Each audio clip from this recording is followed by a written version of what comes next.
Ta bonne résolution, c'est de réduire ton empreinte carbone, mais tu penses que c'est trop dur? Je vais te montrer pourquoi c'est facile. Ça, c'est un tas de bois qui représente l'empreinte carbone moyenne d'un Français, et ça, c'est l'objectif de 2 tonnes qu'on doit atteindre en 2050 si on veut limiter le réchauffement climatique à 2 degrés et garder une planète habitable. Quand j'ai raconté ça à mon cousin à Noël, il a crié « Mais c'est énorme !» J'ai répondu « Je suis d'accord !» Il m'a dit « Je te resserre du champagne ?» J'ai répondu « Ah, je suis d'accord !» Il m'a dit « Mais concrètement, comment on passe à 2 tonnes ?» Et là, je me suis rendu compte que je savais pas précisément, alors que je suis journaliste spécialisé sur l'environnement depuis 2 ans. Mais t'es une fraude! Je suis d'accord. Alors pour ne plus être une fraude Eric, pendant 1 mois, on va apprendre ensemble comment passer de ça à ça. Parce que janvier, c'est le mois des bonnes résolutions. Donc tous les jours, je vais vous présenter une action pour réduire notre empreinte carbone.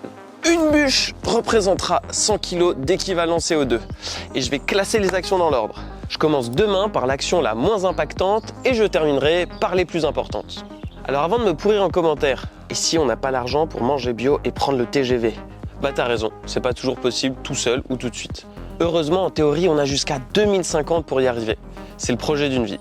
Mais c'est aussi un projet politique, parce que si le collectif, en France on appelle ça l'État, ne finance pas et n'organise pas la transition, ça sent le sapin.